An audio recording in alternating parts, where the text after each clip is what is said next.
Bom dia, queridos amigos que me acompanham neste diário de um consultor de empresas. E eu vou fazer um comentário hoje reportando-me há 44 anos atrás, ou 44 anos, hoje, depois. O ano era 1978. Foi quando eu recebi o convite do meu querido e saudoso amigo Luiz Carta para ser o publisher e CEO da Carta Editorial. Aceitei. Pedi o primeiro mês para me inteirar do desafio e apresentar um plano.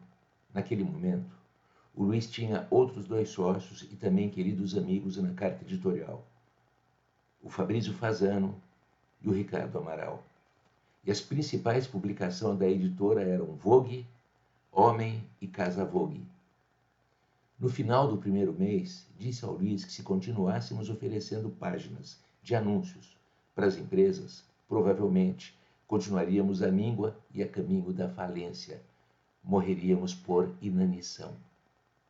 Propus, ele concordou e criamos um estúdio de criação denominado Plus, sob o comando do designer Ricardo Ribemboim.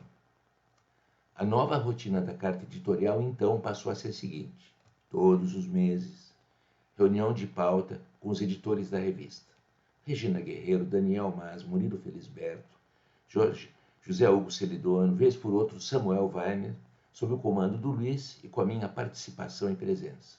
Terminada a reunião, definido o conteúdo de cada uma das revistas, realizávamos uma reunião no estúdio, no Plus, sob o comando do Ricardo, e definíamos as oportunidades decorrentes da pauta e preparávamos conteúdos especiais. A primeira das peças dessa nova iniciativa foi um Gatefold Triplo, aquela página que abre duas vezes, vendido em questão de um telefonema para Philip Morris. Nasciam naquele momento, os estúdios de criação por uma necessidade vital. Ou a Carta Editorial, ou Vogue, criavam oportunidades específicas e personalizadas, ou jamais teriam sobrevivido. Não conseguia competir em circulação com as demais publicações, muito especialmente as da Abril e os grandes jornais do país. Corta para a virada do milênio, crise acentuando-se, mas ainda as editoras resistem. 20 anos depois, hoje, não para pedra sobre pedra. Abril mergulhou em liquidação judicial, revistas foram fechadas, Globo desistiu da sua revista, que nasceu para brigar com Veja, Época, e as tiragens literalmente despencam, mês após mês, semana após semana. Do 1 milhão dos bons tempos para menos de 40 mil dos novos tempos. E a solução que eu propus à Carta Editorial, lá atrás, e a Carta Editorial decidiu adotar no ano de 1978, hoje é uma suposta tábua de salvação das publicações sobreviventes e agonizantes, muito especialmente dos três principais jornais do país. Estadão, Globo e Folha, todos hoje têm estúdios de criação internalizados, que são assumidos publicamente, e dia após dia os leitores não conseguem mais perceber o que é o editorial e o que é matéria paga. Sem a menor dúvida, o ato final. Domingo retrasado, por exemplo, um caderno no Estadão, logotipado e certificando Estadão. Título: Melhores Serviços. E na chamada Reputação Transformada em Números. Na página do editorial, no rodapé da peça publicitária, a equipe responsável pelo Estadão Blue Studio, um time de peso composto por mais de 20 profissionais. E o tempo todo, em todas as páginas, para que não existisse a menor dúvida, o carimbo Estadão Blue Studio.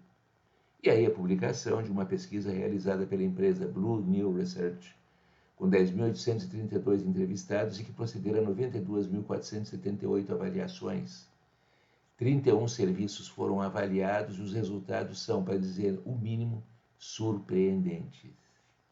Por exemplo, ao invés de Itaú, Bradesco, Santander, o que seria normal de acontecer, dado o tamanho da amostra,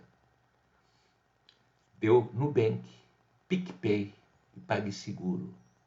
Em banda larga, ao invés de Vivo ou Claro, deu TIM. Em fast food, ao invés de Mac ou Burger, deu Vivenda do Camarão. Em academias, ao invés de Smart Fit, deu CrossFit. E em aplicativos de entrega, ao invés de iFood, deu Corner Shop. Corner what? Amigos, eu assino o Estadão há mais de 60 anos. Meu saudoso pai Carlos Araújo Souza assinava muitos anos antes de eu nascer. Mas, infelizmente, os grandes jornais despedem-se.